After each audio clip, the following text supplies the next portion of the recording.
Between 1820 and 1850, the British Empire executed the most sophisticated economic warfare operation in human history. They didn't use armies, at least not initially. They didn't impose sanctions. They didn't blockade ports or destroy infrastructure. Instead, they weaponized addiction. They turned an entire civilization into a nation of drug addicts, drained its silver reserves, collapsed its currency, and shattered its fiscal capacity, all to solve a simple trade problem. Britain wanted Chinese tea, silk, and porcelain, but China wanted absolutely nothing that Britain produced. The solution was to create demand, not for British manufactured goods, not for textiles or tools, but for opium. Industrial-scale narcotics trafficking, backed by the full military and financial power of the British Crown. And it nearly worked. By the 1830s, China was importing over 30,000 chests of opium annually, with each chest containing approximately 140 pounds of the drug. Millions of Chinese were addicted. The Qing Dynasty's economy was hemorrhaging silver, the social fabric was disintegrating, and the British Empire was making a fortune. This was not an accident. This was not the unintended consequence of free trade. This was deliberate, calculated economic destruction designed to reverse a trade deficit that threatened the very foundation of British imperial finance. And the forensic evidence, the documentation in the British parliamentary records, the East India Company ledgers, and the Chinese imperial archives shows exactly how they did it. Let me take you back to the beginning, to the structural problem that made opium necessary from the British perspective. In the late 18th and early 19th centuries, Britain had developed an insatiable appetite for Chinese goods. Tea had become the national beverage of Britain. The British consumed millions of pounds of tea every year, and all of it came from China. Chinese silk was the luxury fabric of choice for the British aristocracy. Chinese porcelain was displayed in every wealthy British home. The demand for these goods was enormous, creating a massive trade deficit. Britain was sending millions of pounds sterling worth of silver to China every year to pay for these imports. But here's the problem. China didn't want anything Britain had to offer. The Qing Dynasty operated under a tribute trade system. They viewed foreign nations as barbarians, bearing tribute to the superior Middle Kingdom. In their eyes, China was self-sufficient, the center of civilization, and had no need for foreign goods. When British merchants tried to sell woolen textiles, the Chinese said they had superior silk. When they tried to sell manufactured goods, the Chinese pointed to their own advanced production. When they tried to sell raw materials, China had abundant domestic resources. The only thing the British could offer that the Chinese would accept was silver, hard currency, real money. This created an unsustainable situation for Britain. Silver was flowing out of the country at an alarming rate, threatening the stability of British currency and the solvency of British merchants. The British East India Company, the quasi-governmental corporation that controlled British trade in Asia, faced a crisis. They were making profits on the sale of Chinese goods in Britain, but they were losing money on the exchange because they had to pay in silver. The company's silver reserves were depleting. The trade deficit with China was becoming a strategic vulnerability. If it continued, Britain would eventually run out of silver, making it impossible to purchase Chinese goods, which would trigger a domestic crisis as tea prices skyrocketed and textile imports collapsed. The East India Company needed to find something, anything, that the Chinese would buy in sufficient quantities to reverse the flow of silver. They found it in Bengal: opium. The poppy plant had been cultivated in India for centuries, and opium had been used medicinally and recreationally in small quantities throughout Asia. But the British recognized its potential as a trade good not because of its medical value, but because of its addictive properties. Addiction creates inelastic demand. Once someone is addicted to opium, they will pay almost any price to obtain it. They will sacrifice food, shelter, family, and dignity. Opium doesn't just create demand, it creates desperate, compulsive, guaranteed demand. And the British East India Company had a monopoly on opium production in Bengal, which they had conquered and colonized. They controlled the farms, the processing, the distribution, and the pricing. All they needed to do was get the Chinese addicted. But there was a significant obstacle. Opium was illegal in China. The Qing Dynasty had banned the import and consumption of opium as early as 1729, recognizing the social harm it caused. The imperial government issued repeated edicts prohibiting the drug, imposing severe penalties on smugglers and users. So the British couldn't simply sail into Chinese ports and sell opium openly. They needed a smuggling network, a shadow economy that could move massive quantities of illegal narcotics into China while maintaining plausible deniability for the British government. The solution was brilliant in its cynicism. The British East India Company would grow and process the opium in Bengal, but they would not sell it directly to Chinese consumers. Instead, they would auction the opium in Calcutta to private British and American merchants, who would then transport it to China and sell it through a network of Chinese smugglers and corrupt officials. This created a legal and diplomatic buffer. If the Chinese government complained about British opium flooding their country, the British government could claim that they were not responsible for the actions of private merchants. The East India Company was merely selling a product in India. What independent traders did with that product afterward was beyond their control. It was a fiction, of course. Everyone knew the opium was destined for China. The auctions in Calcutta were explicitly designed to supply the China trade. But the fiction provided cover, and the profits were staggering. By the 1820s, opium had become the single most valuable commodity in Asian trade. The British were generating millions of pounds in revenue from opium sales, and that revenue was being used to purchase Chinese tea, silk, and porcelain. The trade deficit was reversing. Let me give you the numbers to show the scale of this operation. In 1820, approximately 9,000 chests of opium were exported from India to China. By 1830, that number had risen to 18,156 chests. By 1838, on the eve of the First Opium War, the number had exploded to over 40,000 chests. Each chest contained roughly 140 pounds of opium. That means Britain was flooding China with approximately 5.6 million pounds of narcotics annually by the late 1830s. To put that in perspective, that's enough opium to supply millions of addicts, and the Chinese population was becoming addicted at an alarming rate. Estimates from Chinese imperial records suggest that by the 1830s, there were between 2 million and 10 million opium addicts in China. Some scholars believe the number was even higher, possibly 15 million or more. This was not a fringe problem. This was a national epidemic. The social consequences were catastrophic. Opium addiction destroyed families. Addicts would sell their possessions, their land, even their children to obtain the drug. Productivity collapsed as workers became too debilitated to farm or manufacture goods. The military was compromised as soldiers became addicted, rendering them unfit for service. The imperial bureaucracy was corrupted as officials took bribes to allow opium smuggling to continue. The Qing Dynasty was watching its empire rot from within, and they understood exactly what was happening. This was not a natural social phenomenon. This was economic warfare. The British were deliberately poisoning the Chinese population to extract wealth. But the economic impact was even more devastating than the social impact. Remember, the original problem was the trade deficit, the flow of silver out of Britain and into China. The opium trade reversed that flow with extraordinary efficiency.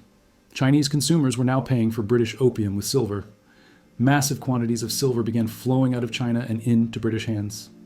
According to historical estimates, between 1820 and 1840, China lost approximately 100 million taels of silver to the opium trade. A tael was roughly 1.3 ounces of silver. That means China lost approximately 130 million ounces of silver, equivalent to over 4,000 tons of silver in just 2 decades. This was not a trade deficit. This was monetary hemorrhage. The loss of silver had cascading effects on the Chinese economy. China, like most economies at the time, operated on a bimetallic monetary system using both silver and copper. Silver was used for large transactions, taxes, and international trade. Copper was used for everyday transactions. The ratio between silver and copper was supposed to be stable, but the massive outflow of silver caused the value of silver to rise relative to copper. This created a deflationary crisis. Taxes were assessed in silver, but peasants earned income in copper. As silver became scarce and expensive, the real burden of taxation increased dramatically. A peasant who could previously pay his taxes with a certain amount of copper now needed far more copper to obtain the silver required for tax payment. This destroyed the rural economy. Agricultural production declined as farmers could no longer afford to pay taxes and invest in their land. Tax revenues to the imperial government fell as peasants defaulted or fled. The fiscal capacity of the Qing state collapsed. The government could not fund infrastructure, could not pay its soldiers adequately, and could not respond to natural disasters or social unrest. The opium trade was not just creating addicts. It was systematically dismantling the economic and political structure of the Chinese state, and the British knew it. They had the data. The East India Company kept meticulous records. They tracked opium production, auction prices, shipping routes, and silver inflows.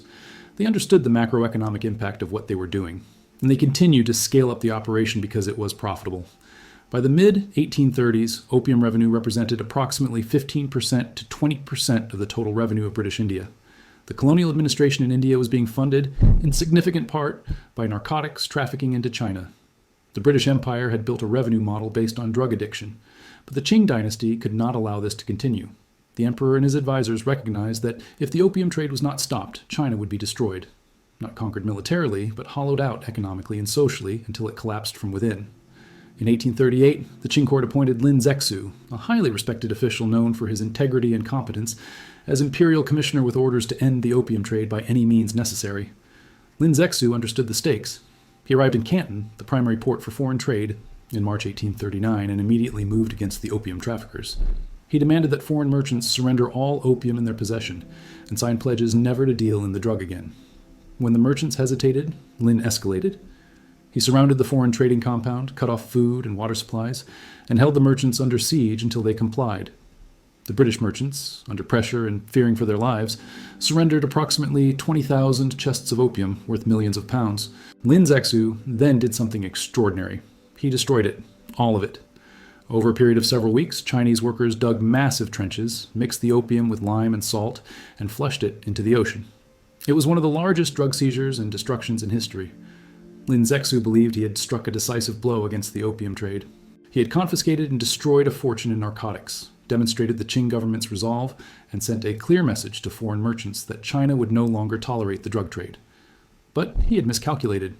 He had assumed that the British government would accept the loss, perhaps negotiate compensation, and move on. He did not understand the nature of the British Empire. He did not realize that the opium trade was not a rogue operation by independent merchants, but a cornerstone of British imperial finance. The destruction of 20,000 chests of opium was not just a commercial loss. It was an attack on the revenue base of British India, and by extension, the British Empire itself. The British response was swift and violent. The British government, backed by merchant lobbies and the East India Company, declared that China had violated the principles of free trade and had unlawfully seized British property. They conveniently ignored the fact that the property in question was illegal narcotics. In 1839, the British government authorized military action. They sent a naval expeditionary force to China with orders to force the Qing Dynasty to compensate British merchants, open additional ports to trade, and legalize the opium trade. This was the first Opium War, and it was a mismatch. The British had modern steam-powered warships, rifled artillery, and professional soldiers. The Chinese had junks, outdated cannons, and an army that had not faced a major external threat in decades. The British Navy sailed up the Chinese coast, bombarding ports and coastal fortifications at will. Chinese forces were unable to mount an effective defense. The Qing military was designed to suppress internal rebellions and defend against nomadic invasions from the north, not to fight a modern naval power. British ships blockaded major rivers, cutting off internal trade and crippling the economy. They seized key ports and occupied strategic islands. The Qing government, facing economic collapse and military humiliation, was forced to negotiate. In 1842, China signed the Treaty of Nanking, the first of what the Chinese call the unequal treaties. The terms were devastating. China was forced to pay a massive indemnity of 21 million silver dollars to compensate Britain for the destroyed opium, for the cost of the war, and for various other claims. China had to cede Hong Kong Island to Britain in perpetuity, giving the British a permanent base on Chinese soil. China was forced to open 5 ports to British trade, ending the Canton system that had previously restricted foreign commerce to a single port. And most importantly, China had to agree to a fixed tariff system that prevented them from raising import duties, effectively destroying China's ability to protect its domestic industries from British competition. The treaty did not explicitly legalize opium, but it created the conditions under which the opium trade could continue and expand without effective Chinese resistance. The indemnity alone was crippling. China had to pay 21 million silver dollars at a time when its economy was already drained of silver by the opium trade. To raise this money, the Qing government had to increase taxes on an already impoverished peasantry, borrow from foreign banks at usurious rates, and sell off state assets.